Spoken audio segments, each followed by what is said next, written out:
Eagles getting a fair draw. People will say that's an easy draw for the Super Eagles going into the Nations Cup right there in Egypt 2019 as well. We're also looking at Tiger Woods getting his 5th Masters title, and it makes it his 15th career title. Fantastic athlete at the ripe, what I call it, ripe young age of 48. What a golfer, what a resurgence we're seeing from Tiger Woods, walking away with $2.1 million US. Also in Nigerian Professional Football League, Nigeria's Enugu Rangers made a triumphant victory when they got back-to-back away victories for the first time in this season. It has happened this season for the first time. Enugu Rangers getting back-to-back away victories in the Nigerian Professional Football League. Also, we had Lewis Hamilton winning his 75th career race in the Formula One. And then that race was actually the 1,000th race in the world of Formula One. In the history of F1, this was the 1,000th race. Also, don't forget, Liverpool is breathing down the neck of Manchester City. All this we have for you on Dovetvsport. Okay, like they say, charity begins at home. So right there, we'll start from the church. And I have the Dove crew here with me on set. They are ready to give you, come on, Easter is around. They're ready to tell you everything, the projects, the programs, the church that is redeemed out for you in the world of sport. The way we plan to win souls this particular Easter period through sport. Joining me on set, I have the Director of Sport for the Redeemed Christian Church of God, Pastor Bankole. Welcome to Dovetvsport once again. Thank you very much, Toby. It's nice to be here. We want to thank God for the opportunity He's given unto us to be back here. It's going to be a very awesome time this week. Remember that we are celebrating this week, especially this weekend, the death and resurrection of our Lord and Savior, Jesus Christ. But you know, in the RCCG, we use this opportunity, this break, to ensure that we go fishing and we win souls for the Lord. So this week, this weekend in particular, that's what we are going to be doing here on the campground. We want to see how we can bring all children around the camp and outside. We're talking of from Owelo Buro to Shagamu and so on. They come in Shimawa. We're inviting them to come and just have fun using the platform of football to see how many of them the Lord will bring into the church. We are doing this because of what the General Overseer himself said some time ago, that we must take into consideration changes in the society and we must use modern methods to deal with modern situations. But at the same time, we hold very tenaciously to the Word of God. So this is one of the modern methods we are adopting to ensure that, yes, number one, we catch them young. Number two, we allow them to express themselves using the platform of football and other sports. And then number three, we bring in the core values of sports to see that by the grace of God, we lead them into a very, very successful tomorrow, having them as the next generation of sportsmen and women who will take over. You mentioned Tiger Woods and so on. You mentioned, yeah, fine. There's no reason why we should not begin to train some of our children in golf, now, okay, with the space we have around. So these are some of the things we want to do starting this weekend. And then, of course, our children are on holiday. So we are appealing to parents back home. Please let them come. Let them come and express themselves. It is said that all work and no play would make Jack or Jackie a dull boy or girl. Okay, so we are please appealing to parents back home. Bring them.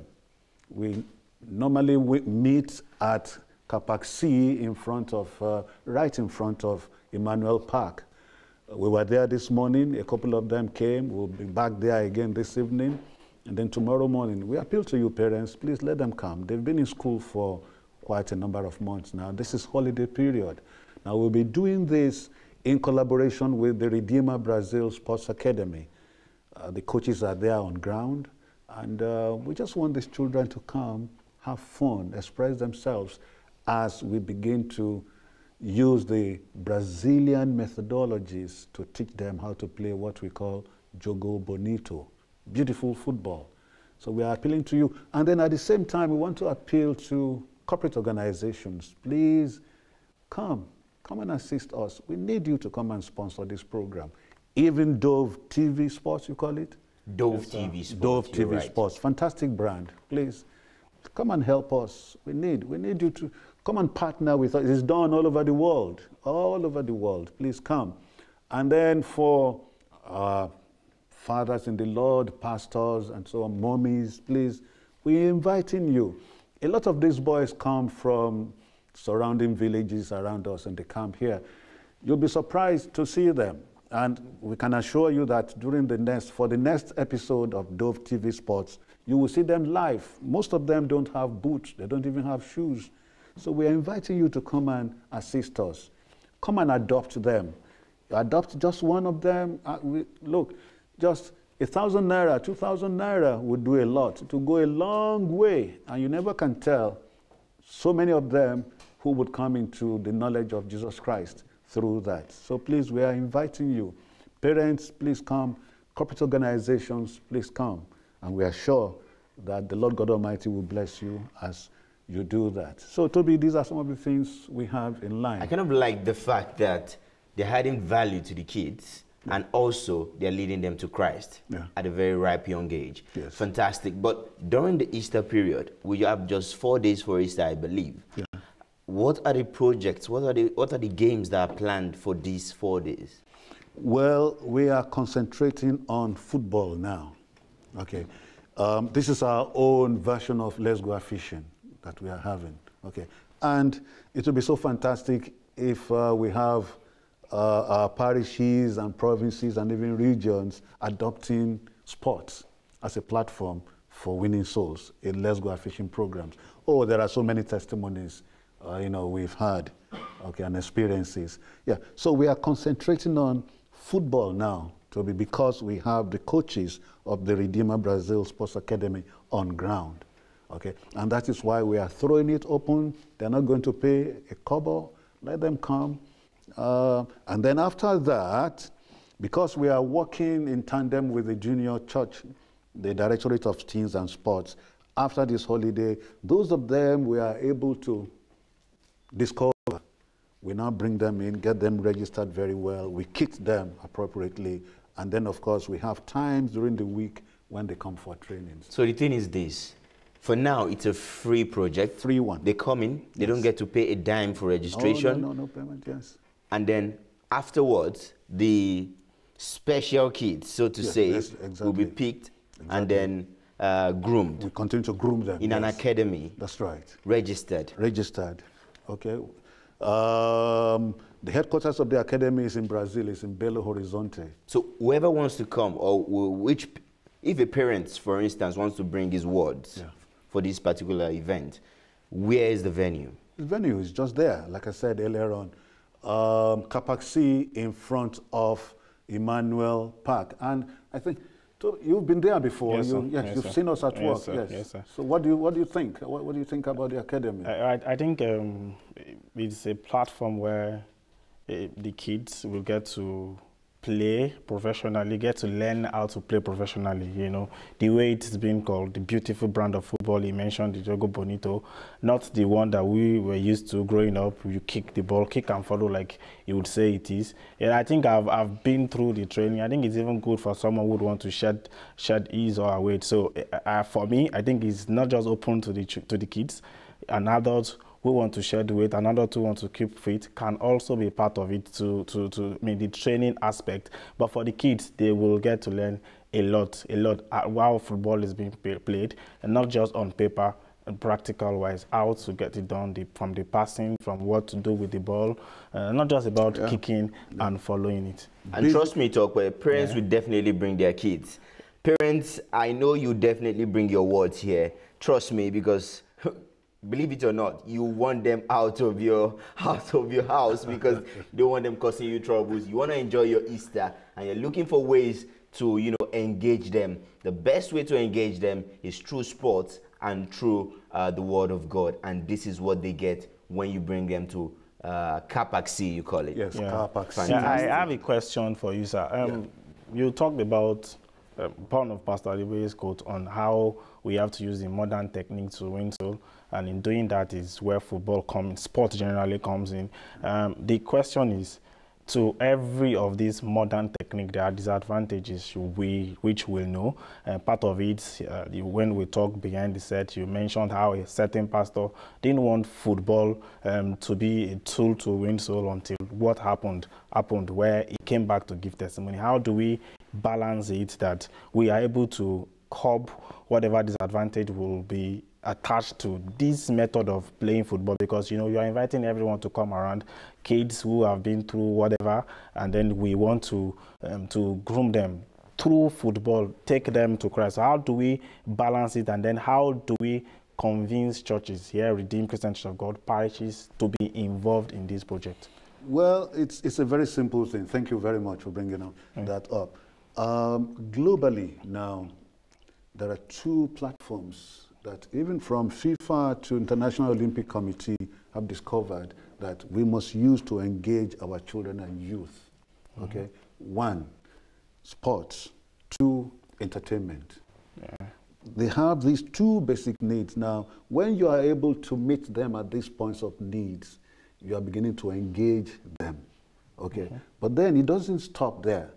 What we do is that we say, we have this philosophy that says, listen, no matter how good you are in sports, you must also be good in academics. So you must marry the two. Okay? But then in the middle is God Almighty. So you must be able to marry these three together. Sports, education here, and then in the middle you have God, because He is the pillar.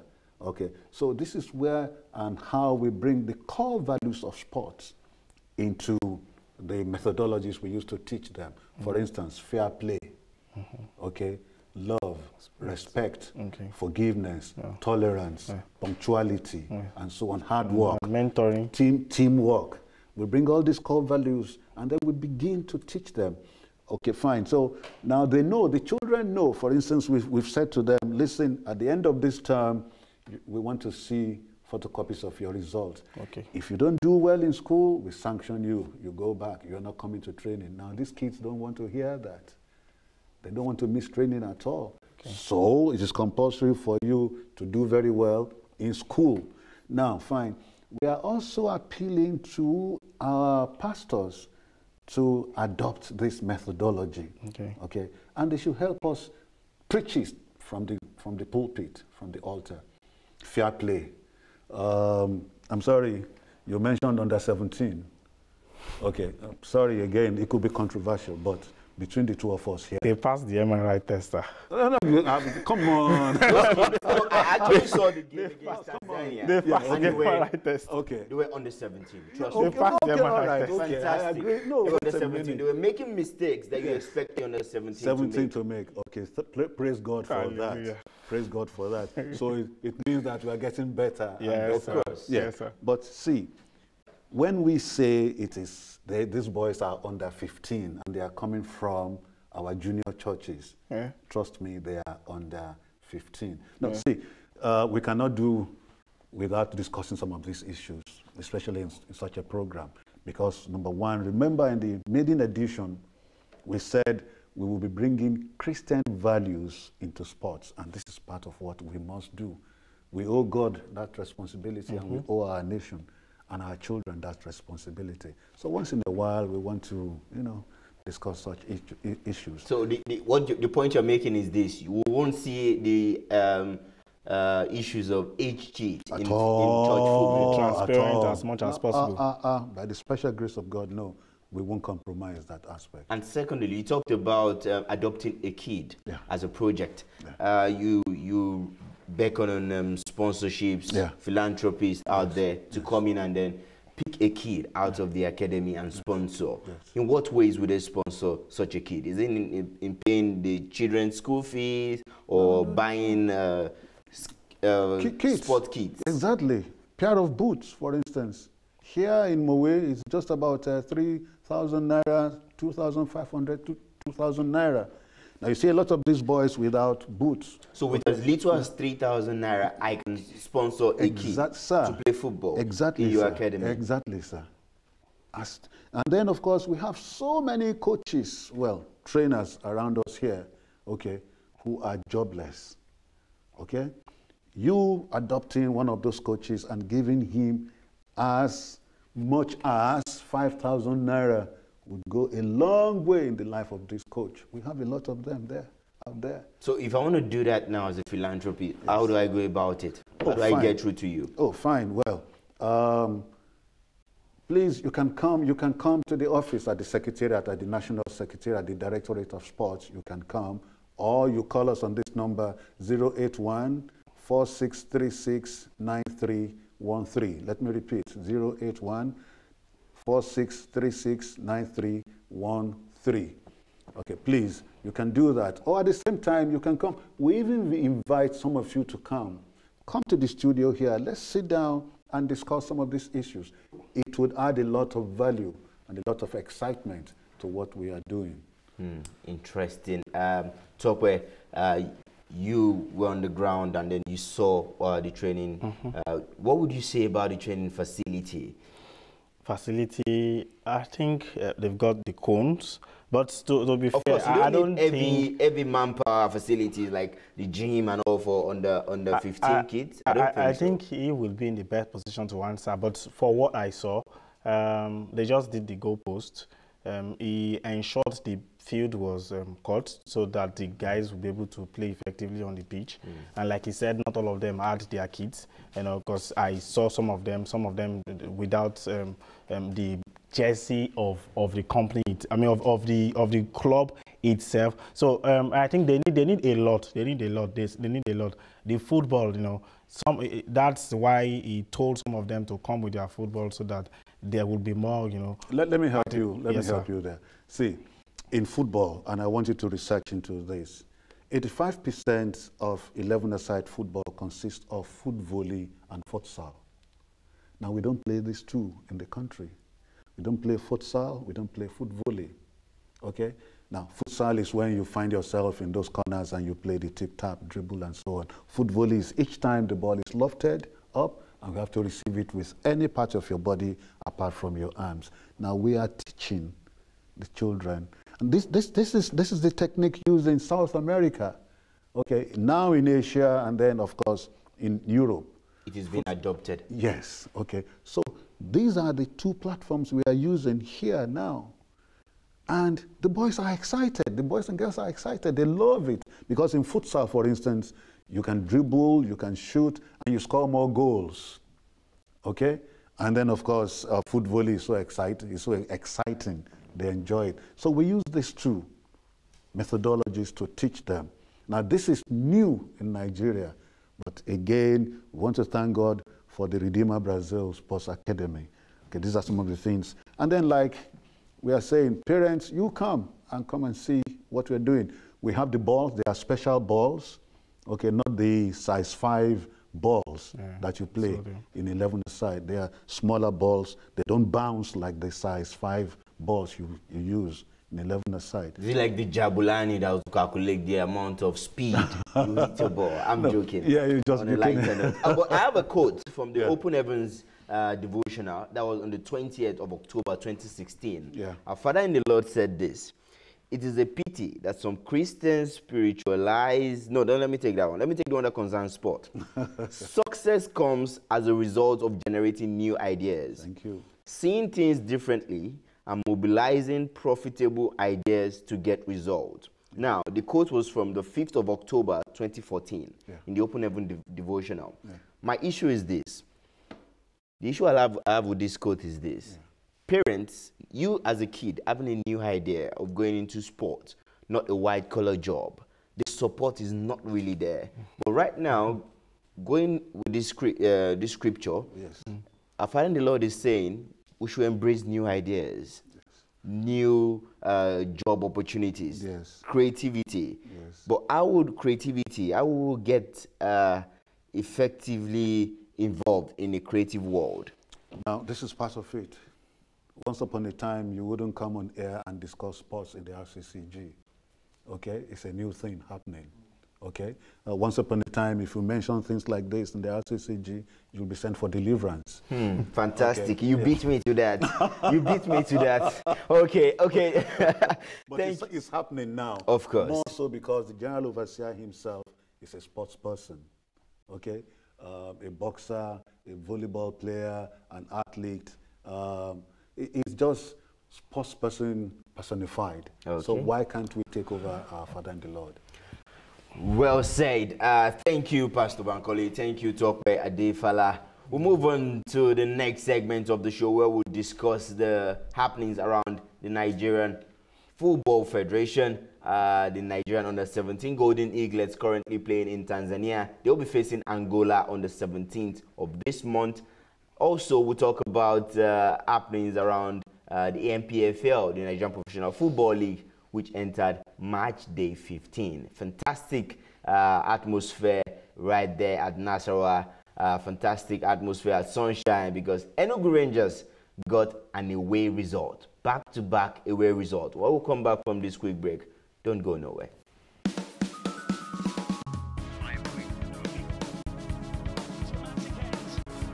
Hello and welcome back from that quick one. You're still on to Dove TV Sports on Dove Television. And joining me for the second segment of the show, we have Mr. Johnson, AKINLEYE, and TUNDE KELANI. Welcome, guys. Welcome to Dove TV Sports. Thank you, Toby.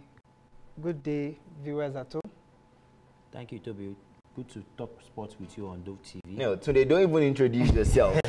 You're a member of this family, so I'm not going to give you time for that. But very quickly, guys, we had something over the weekend right here on RCCG Campground. The Camp Dwellers Table Tennis Championship. It was hosted by Emmanuel Park and purely funded by Emmanuel Park as well. Fantastic event it was. We saw medals being shared, and then also we saw cups being won by fantastic table tennis athletes. And then Mr. Johnson, how were you able to put up this kind of event with so much time? The time frame was short between the time you called me and then notified me for the event. How were you able to put things together? Thank you, Toby. Like you said, it was a table tennis competition organized for camp dwellers. Especially, we have people who usually come around to make use of the sports complex. And over time, you know, there's been this call that let's have something, you know, that we make, encourage people on camp to come around and participate and still bring out that sport vibes in them. And eventually, we decided to host the Camp Dwellers Table Tennis Championship.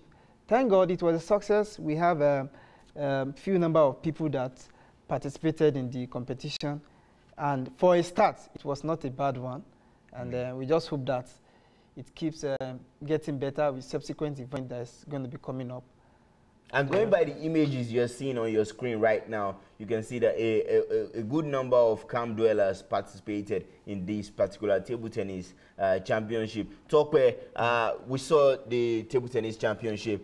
What's the way to go? I mean, what's the way forward? I haven't seen the maiden edition. What are the things you think we might advise Mr. Johnson right here, being the sport officer of Emmanuel Park? What can they put in the next edition of this particular championship? Yeah, I think we are privy to them having the competition because of our position. I think the publicity wasn't that good. I'm not too sure too many people knew about the event. So they need to work on getting people to know about the event, that the event will be taking place. And that's actually tell on the crowd. We didn't get to see too many people. So going forward, they need to let people know that, okay, just take off this weekend. We have this event for you. If they will still have to, okay, add other sports into it, but then as they have started with table tennis, there should be more publicity. People should know that they can get to participate and have fun and then still be spiritual. So publicity, I think they need to work more on that. I think that's true. In the area of publicity, don't worry, we've got you covered for publicity. But one more thing, I kind of like the idea of table tennis because it allows women to participate as well. It's not a contact sport where you have to be muscular or physical. But how was the reception from the people who came around? It was really of great interest to them, especially the athletes that participated in the competition.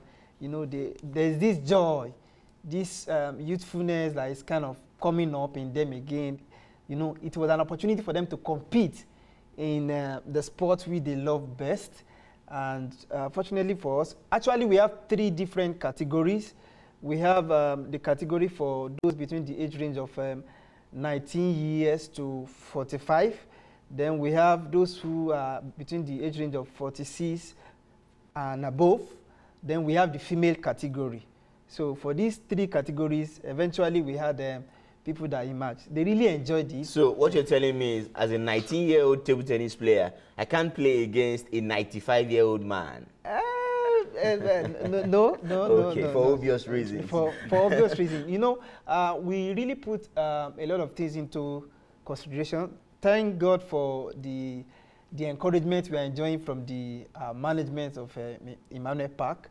You know, it's a recreational, more of recreational than a professional setup, you understand? If it were to be more of the professional setup, then we have the normal age grading for the competition. I see. It was more of something to bring people together, let them exercise themselves and, you know, exercise the body. And just have fun. And have fun. Just to do something out of the usual. Out of the usual. I think that's fantastic. And in as much as it's recreational, it also helps to, you know, ease stress. Yes. You know, being indoor at times, you might feel bored. And then what better way to enjoy your day than to go out and enjoy table tennis events? Okay, and then we also had the ITTF African Youth Championship. That's the African Youth Table Tennis Championship.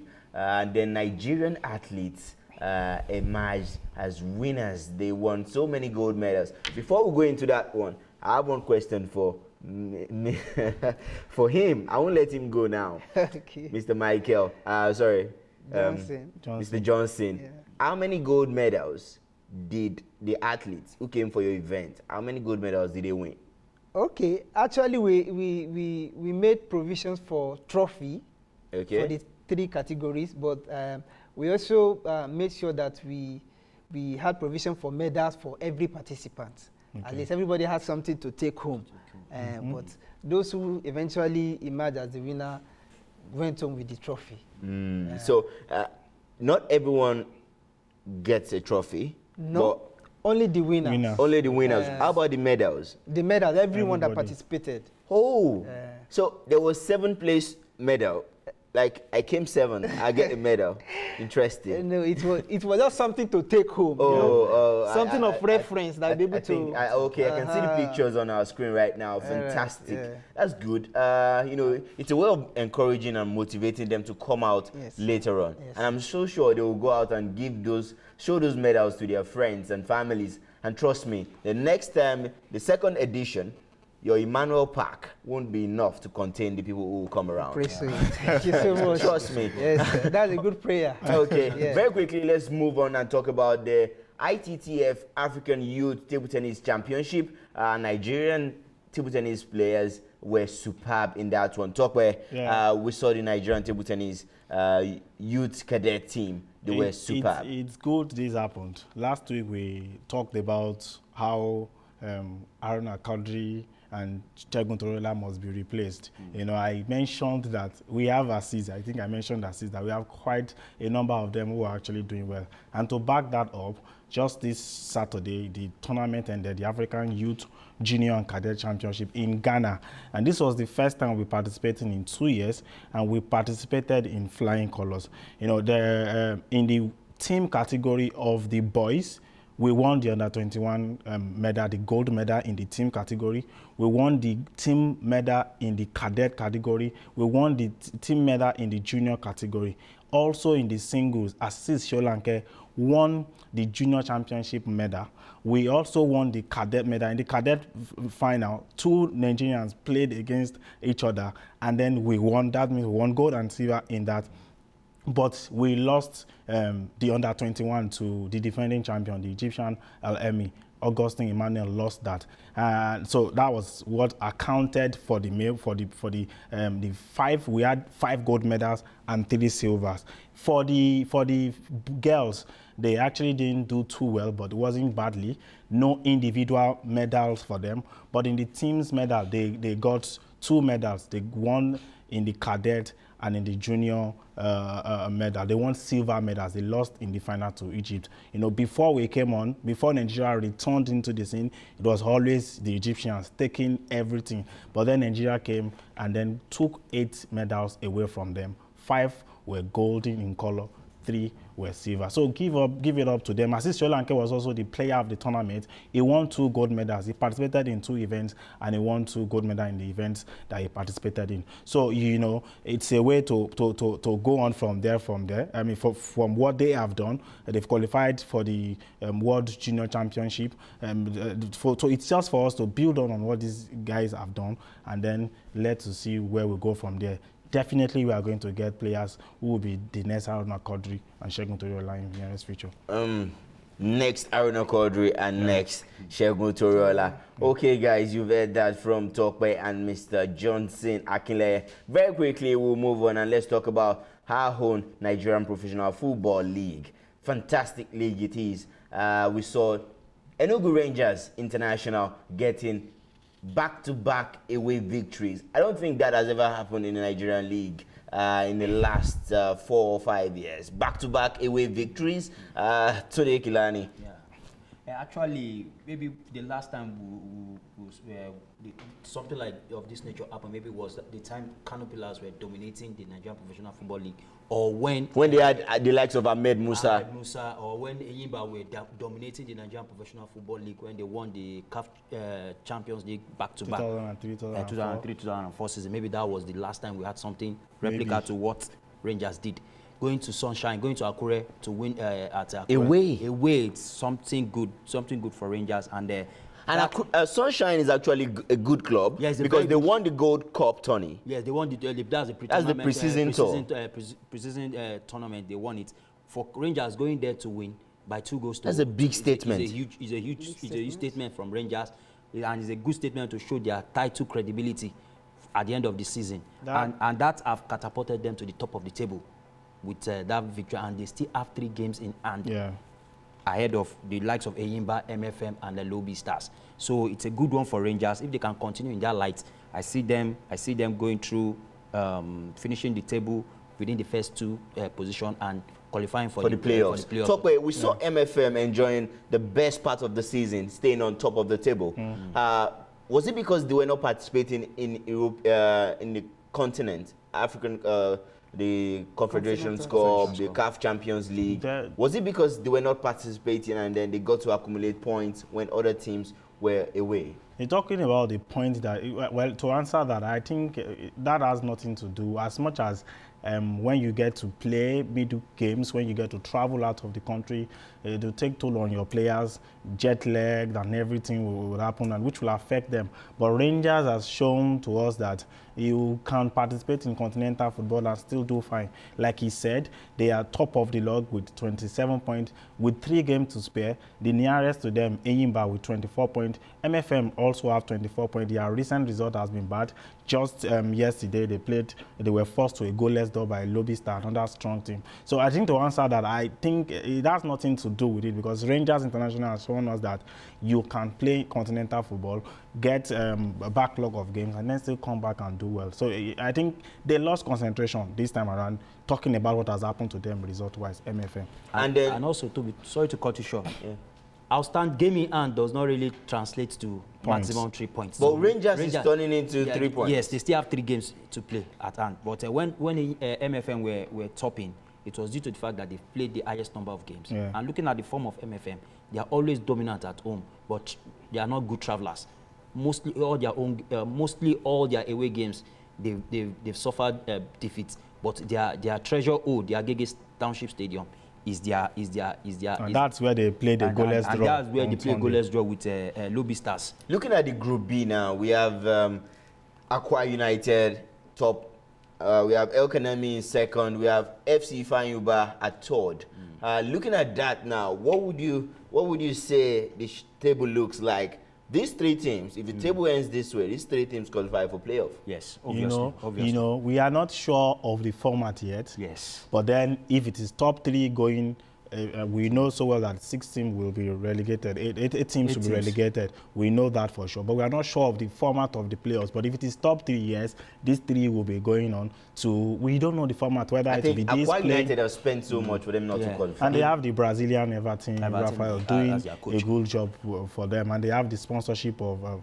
They have that sponsorship, which is also helping them. Okay. Talking about Aqua United, they started the season on a very bad note, losing at home against the Kanemi Warriors, and 2 couple of games they drew at home. But thanks to the 5-match ultimatum given to given to the coaching crew and the players, they were able to step up their game, and now they are topping the NPFL table at this stage, and kudos to them. They've done really well. What are you trying to say? They were match ultimatum should be given to Niger Tornadoes as well. They were given. It was even given to them. Niger Tornadoes. There was a time they said they were going to slash their salary, but yet they had bottom log. They are second to the last.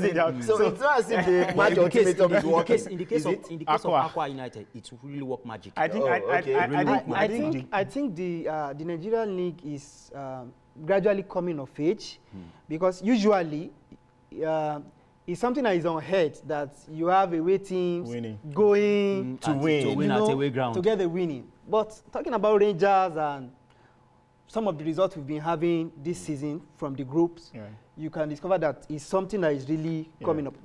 Usually before, you know, they are even scared when you go away to play. You are scared to carry the day because of the threat from the fans. And speaking about threat, something happened at Agege Township Stadium, guys. I was so happy with Lagosians. I was happy with the stadium stewards. I was happy with the Lagos State FA. Because what happened was this. The match ended goalless at Agege Township Stadium. And some minutes to the end of the game, news broke out that some sets of fans wanted to attack the match day referee. And guess what the stewards did? They locked up the stadium and made sure that no one left the stadium until the referee left the stadium. That is fantastic. We should applaud that. It's a good one. Very quickly, let's leave the Nigerian Professional Football League and let's talk about the Nations Cup draw that was held just this past week. And then Nigeria got a very easy draw. Madagascar, Burundi, and Guinea. That looks like very, very easy for the Super Eagles of Nigeria. Yes, very easy, but what we want, ex-internationals, former coaches, don't rule anybody out. You know, very easy. Burundi, you will only mention Saido Berahino, the former England guy who had turned to Burundi. So you say on paper we should get all the points so that we won't get the top team in Group A, but. We should make it through. We should make it through, but then we have to guard against complacency. We have to make sure that we don't take each of the game lightly. Take it as a final, and I believe we will. And speaking of the Nations Cup, there's one aspect that appealed to me: the money angle. Whoever wins the Nations Cup come 2019, in Egypt will go home with $4.5 million. That's an upgrade of $500,000. Each player to get $1.something billion, $600,000 for every country that participated. That's huge. I think as much as you won't take away the monetary incentives, most of these guys are, for Nigeria and other top countries, are European-based guys who would make that money in a week, 2 weeks. But then money is never too much for you, for us. Money is not too much. You always want to like that. Considering the fact that NFF, they are always complaining of cash trap. This 4.5 million. It will do a whole lot of work in NFF. Yes, but if you consider it with what the winners of the European Championship is winning, you still say, Africa, we are still starting up. We are just starting point. But we still expect more to be done by CAF. Ahmad promised a lot while campaigning for CAF presidency to oustar Issa Amodu that this is the apex of African football, and he has promised that he would do everything within his power to make sure that sponsors and marketing drive of this tournament gets to the apex. And with 4.5 million, at least, an improvement. Cool. It's an improvement. Considering the fact that Cameroon got 4 million from 2017. From 2017. Okay, very quickly, let's talk about the under-17 Nigerian Golden Eaglets performing wonders right there in Tanzania. They outscored the Tanzanian under-17 side. 5-4 it ended. It was a 9-goal thriller in favor of Nigeria. Nigeria will get to play Angola on the 17th of this month. Tokwe, looking at that game, would you see it as, wait, I know you're looking at it from the negative angle. You're looking at, we conceded 4 goals. Yes, we conceded 4. But come on, we scored 5. You know, you wouldn't have to score the 4th and the 5th if, as at when it was 3-1, you did the needful. The defending was poor. The goalkeeping was something else. But you said during the show that shows they are 17. I mean, because they are actually 17, that was why they did all that. I think Manu Garba should talk to the guys. It was all riddled with schoolboy mistakes. And if not for the individual performances of the guys, Akikomi Amo and Ibrahim Jabal that scored the winning goal, we would not be talking about this. Yes, they played against the Serengeti boys who are playing in front of their home crowd, in front of their people. But then, as at when you were 2 goals up, 3-1, if you had short things up, if you had done the needful, you wouldn't have to go through the process of 3-1, 3-2. Going 3-4, then 4-4, then before the goal. It's just the first game, you know, like they always say, the first game of every competition is always dicey, but then they should build on it. Hopefully, they will do better than what the other under-17 guys have done, the Golden Eaglets in the past. Today, from what we saw on the day, what's the thing you're looking for Manugaba to tweak going into the second game against Angola? If we win that game, we'll qualify for the World Cup in Brazil. Yes. For me, I think, as Topper rightly said, I think defensively, it still needs to be some loopholes, still need to be blocked.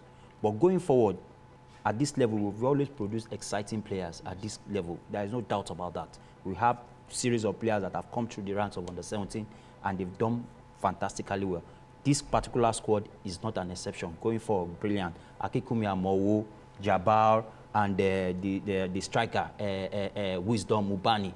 That rocket free kick, it reminds me of the goal Rashidi Yekini scored at the Nigeria's first game in Tunisia '94 against Gabon. That power driver free kick, absolutely brilliant. Let's give it to them.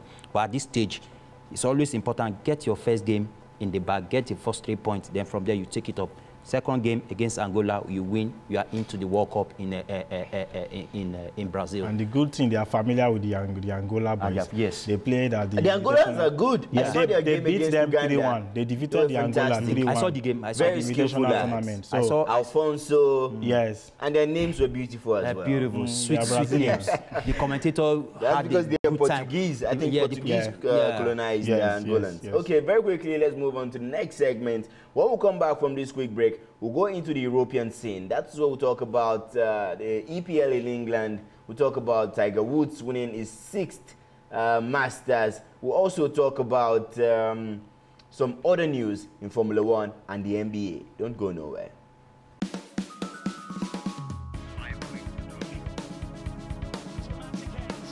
80 minutes, which is probably the best you can say about a game against Chelsea. But in these 10 minutes, if it were 10 minutes, I don't know exactly, they could have changed the game completely. There was 3 big posts and two saves from Ali, right? Yeah, that was a bit dangerous, of course. But then we controlled the game again, and and all good. It was a fantastic performance, an even better atmosphere, and a very, very important result, obviously. Liverpool is one of the best teams in Europe in this moment.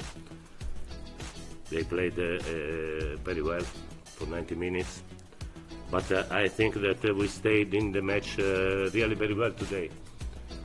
We were a little bit unlucky for the second goal, for the timing, of course, because Salah is a talent. But I am really very happy with the performance because we stayed in the match very well. Probably 2 or 3 months ago we were not able to stay in this kind of match. So I think that, in my opinion, we are improving. So pleased. After this amount of games we have in our, our legs, we cannot forget we have Brighton, and after 2 days, 3 days later, we have a game in Champions League, and now here, and our opponents have more time to refresh. And the way we play this, you play, I think, 75, 80 minutes, really good. And after they push a little bit, we lose a little bit of control. But yeah, really pleased. So we knew that. So we think Liverpool is able to win all the games. The Premier League, the position is in our hands, and we have to win all the games. Well, I do think they look in very good shape, and they certainly paid us a lot of respect. I mean, I think that, coming here with us in our position and them in their position, and with a fully fit squad to choose from, or I don't know about Fernandinho, I don't know where he was, maybe he isn't fit, but he was the only sort of name. Fabian Delph wasn't even there. So with that strong a squad that they had to select from, they certainly paid us the respect of putting a very strong team out. I can only congratulate them on the victory. I can only say what everyone else here in the room knows already. They are a very good team. They're going to take some beating in any competition they play in, and certainly it's going to take Hello and welcome to the final segment of the show. Let's start off from the English Premier League, where Liverpool are breathing down the neck of Manchester City. Close tie it looks, and then with run of games to go, it looks like Liverpool might just be having the edge. But with Manchester City squad depth, you can give anything to them right now. Today, we saw Manchester City over the weekend. We saw Liverpool. Who of these two was more convincing to you? At this stage now, what matters most is just get your 3 points and move to the next game. But for me, I still want to tilt towards Manchester City winning the title, because in terms of squad depth, as you rightly mentioned, they have quality players. But they're going to play and they Tottenham twice. Yes, but they still have that outstanding game in hand ahead of Liverpool, which is very key. Outstanding game in hand. But Tottenham will play Manchester City in the league. They will also, Manchester City will also play Manchester United in the league as well. Those are two tough fixtures. And then when you look at the fact that they still have to play Cardiff, it's a banana peel waiting for Manchester City, because Cardiff is currently fighting relegation. Away from English Premier League, let's talk about the man of the moment. Is this still the man of the moment? Ole Gunnar Solskjaer. He's going to take on Barcelona tonight in the Champions League. And he was talking about Barcelona being beatable. He can do all of that. Talk where we saw Barcelona versus Manchester United, Barcelona first leg. It was a no-brainer for any Manchester United fan to pick United to win that game ahead of Barcelona. They were poor on the night. No, Solskjaer said what he said because of what they were able to do in their game against PSG. Nobody gave them chance. They were not counted in, but they pulled an upset part of France. So I believe this is why he's saying that we can make it happen at Camp Nou. But it's a tough one to call. It's going to be difficult, as much as there is a Lionel Messi on the pitch. I mean, going into that game, we all thought they will be taken apart. Barcelona will destroy them at Old Trafford, but it was just 1-0, an own goal. So anything can still happen right now? On paper, it is over, but it is football. Anything can happen, yeah. Football, anything can happen. And I think Ole Gunnar Solskjaer is losing his street credibility beat by beat. Street credibility. You have to explain that.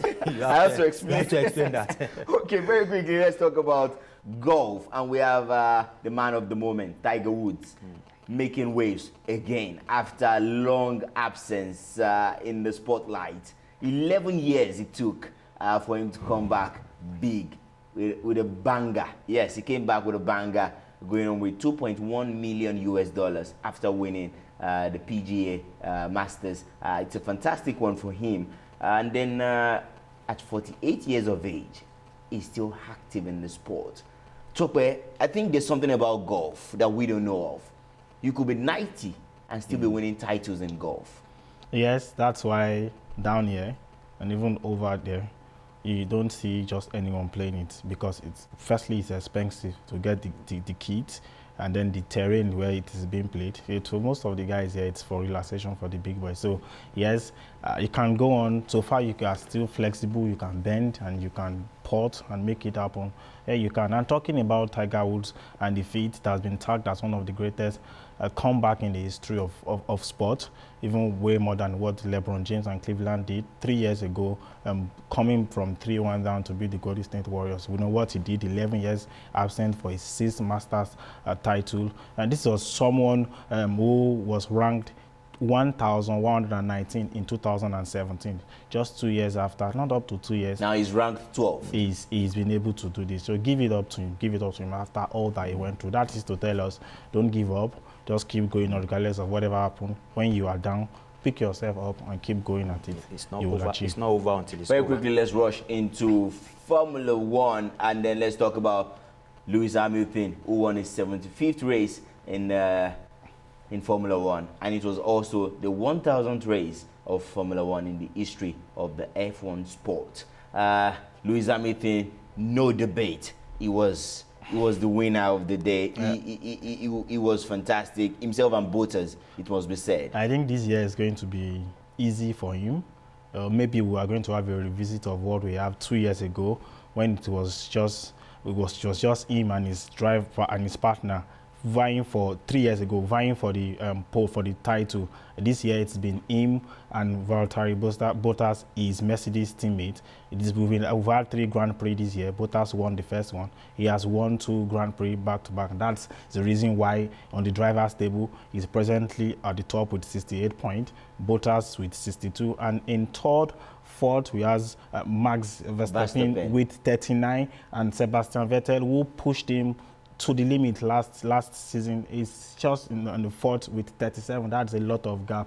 I mean, it's going to be between the 2 Mercedes drivers, and good one for him. Just like you said, his 75th career title. I think he will keep going on. He'll keep. And it means that Mercedes will also retain. They are also the drivers on top. On the construction table, they are leading with 130 points. Ferrari second with 73, and Red Bull with 78. So it's looking good for him, but then it's too early to call. But I think it's just going to go his way. Very quickly, before we leave the studios, let's talk about the NBA playoffs. Fantastic display by Boston Celtics. Top where we saw the NBA playoffs. Anything new from the NBA playoffs? Yes, just this morning, the Golden State Warriors, who are going for the 3-peat, who are trying to win back-to-back 3 championship titles. They won their first game against Los Angeles Clippers, but just this morning they threw away 31 points lead, and they lost that game 135-101. Steph Curry had this game, and our Andre Iguodala also played his part in that game, but then it wasn't what we expected. We all expected that it was going to be a clean sweep for them. For the Nigerians who have been participating in the playoffs, they all have been doing well. We know so well that it's only Al Farouk Aminu, the D-Tigers forward, who is the only D-Tiger players in the playoffs presently. In their first game, they also won. That's Portland Trail Blazers. They defeated OKC. He had a good game. He had 10 points in 7 rebounds in 35 minutes. You know, it's going on well for the. You mentioned Boston Celtics. They had Semilore Ojele, though he was on the bench, but then Kyrie Irving pushed his side to claiming that one against Indiana Pacers. And also Gianni Antetokounmpo just played for 25 minutes, and he recorded his first postseason double in their win. So it's going on well for the guys, for who we are looking up to, we are watching, the Nigerian guys, but then it wasn't a good one for Golden State Warriors with what they achieved this morning, throwing away a 31-point lead in their second game. Now their series is tied. They are now 1-1 with Los Angeles Clippers. Fantastic wrap-up from the NBA. Okay, we'll join you, we'll come your way next week. Keep it a day with us. Keep it a date. Yes, keep it a date with us on Dove Television. Same time next week. From me and all the guys in the studio, the Dovetvsport crew, we're saying enjoy the rest of your day.